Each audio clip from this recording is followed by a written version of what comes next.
Hello sa'yo! And welcome back sa ating channel!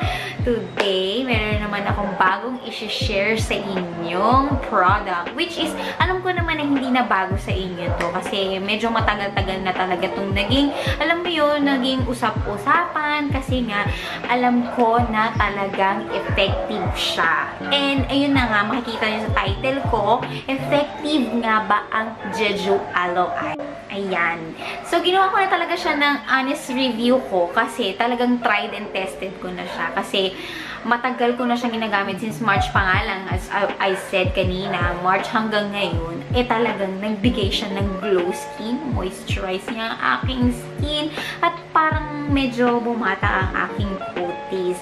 Which is, ako ngayon is nagkakaedad na, and ito yung ginagamit kong sikreto para magkaroon ako ng glowing skin sa aking face. Ito na nga siya, si Jeju Aloe Eyes. Ayan. Si Jeju Aloe Eyes ay may contains an aloe extract from Jeju. Ayun. Ano nga ba itong Jeju na to? Ito nga pala is from the Face Shop.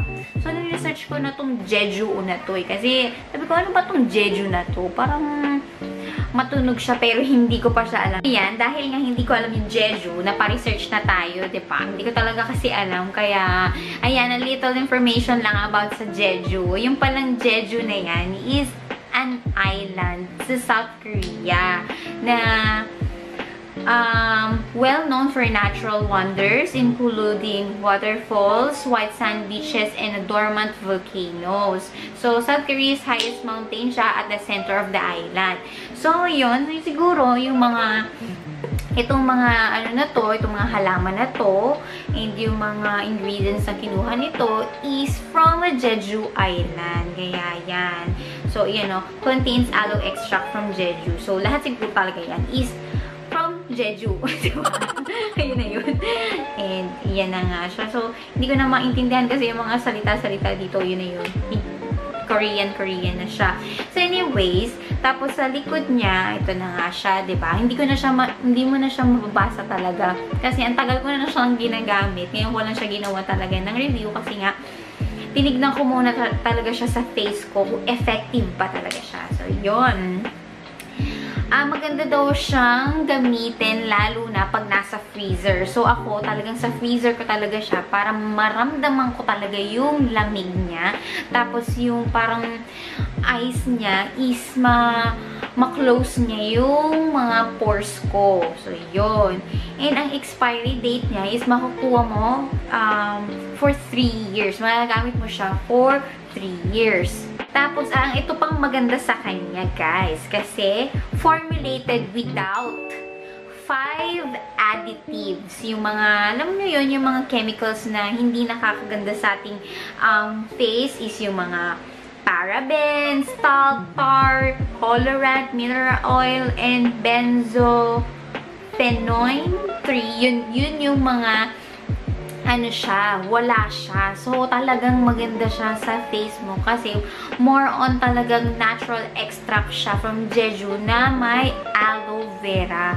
Kaya makikita mo talaga, magbibigay siya ng natural glow sa face mo kasi wala siyang chemicals dito na additives. So, ayun. So, huwag na nating patagalin pa ang lahat. Maghihilamos na ako at ipapakita ko sa inyo kung paano ko ina-apply itong Jeju Aloe Eye sa aking mukha. So, yan. Tatanggal muna ako ng aking mukha sa aking face. So, yan. Ito yung previous face ko. So, maghilamos na tayo. So, ayan na. Napaghilamos na ako. Natanggal ko na yung aking makeup. Wala na siyang makeup. So, ganyan lang naman ang skincare ko pagkatapos kong gamitin yung makeup sa mukha ko. Ngayon lang, naghihilamos lang ako. Tapos, oil lang dun sa mga dark na ginagamit kong eyeliner para mawala totally siya. So, yan. So, after nun, ina-apply ko na si Jeju Aloe Eyes. Ayan. Open na natin siya. So, galing to sa freezer. Kaya medyo din naman nagmo-moist pa siya. dumikit pa nga siya. So, ito na siya. I-open na natin. Ilagay na natin siya. So, ayan. Damihan natin. So, yan. Kung ano mo siya, maamoy mo siya, amoy fresh na siya na plant. Na ang bango-bango, very nature ang amoy niya. Hindi siya sobrang scented. Very cool lang. Tapos, pag nilalagay ko siya sa face ko, alam niyo yun, parang na-absorb niya yung lamig. Parang naglalagay ako ng ice na natutunaw sa aking face. Ganon yung feeling ko. Tapos habang naglalagay ako, di ba nito? Siyempre, pag naglalagay ako nito, malamig, di ba? Yung mga open pores ko, nako-close yan. Pero di ba pag tayo nag-facial, di ba? After ng facial, nilalagay na siya ng malamig na facial mask. So, ito din siya. Parang ganun din yung palagay ko sa kanya kasi malamig. Yan. Ang bango-bango niya. Tapos ito pa ha, hindi siya sticky. Hindi siya sticky. Ano lang siya, para siyang naghilamos ka ng tubig na may soap, na mild soap. Ganun siya. Para siyang water soluble. Pero tayo mo, hindi siya sticky oh. Oh, hindi siya yung malagkit sa mukha. Ayan, ang sarap niya, ang cool, nakaka-refresh siya ng face. Tapos lagyan na din natin yung neck. So, ayan. So, after nyan, ang very mild lang ng effect niya sa face ko. Hindi siya yung mahapdi. May mga na-try kasi ako na moisturizer din, na mahapdi. Pag ganun kasi, pag ganun yung nafe-feel ko, pag medyo mahapdi na sa face ko, ay ini-stop ko na yan. It means kasi na hindi ka hiyang doon. So, ito sa akin, hindi siya yung mahapdi. Very mild lang siya talaga. Parang, alam mo yun, naglagay ka lang talaga ng facial mask dyan na ini-skin tight niya yung iyong face. Diba, parang ang soft-soft lang niya, oh. Tignan mo, ang soft-soft niya, parang siyang magic. Diba, pag sobrang dry, na parang nagbibitak-bitak na yung mukha mo, lalo na pag sa sobrang init, sobrang lamig, mag-moisturize ka lang. Kasi pag sobrang lamig, diba, parang nadadry yung mukha mo, pwede ka maglagay nito. Para, alam mo yun, na ma-moisturize yung face mo at na itatighten niya yung skin. Para lang siya ang healthy. O, diba? Tapos, iganyan mo, medyo i-massage mo siya. I-pamper mo din siya, yung face mo, para magising yung mga small blood vessels dyan. Ayan. Nakita ko lang to sa mga Koreana, kung paano sila mag-skincare. Ginaganyan nila yung face nila para daw mag-brighten, mag-glow ang skin, at maging healthy yung skin. Ayan. Para mag-circulate ng maayos yung mga blood vessels dyan. O, diba? Ang sarap sa pakiramdam. Parang napapamper mo yung sarili mo sa murang halaga lang, di ba? Hindi man nakailangan pumunta pa ng mga derma or mga ano, di ba? Oh. Oh, di ba? Na-absorb na yung cream dun sa face ko. Parang ang soft lang. So, ang ginagawa ko dito, iiwanan ko muna ng 30 to 60 minutes sa face ko. Okay na yung para makita natin yung effect sa mukha ko. Kasi ginagawa ko nito, everyday ko siyang ginagamit or nilalagay sa mukha ko. Tapos, iniiwanan ko siya overnight. So, sa umaga, pagkita ko sa face ko, wow!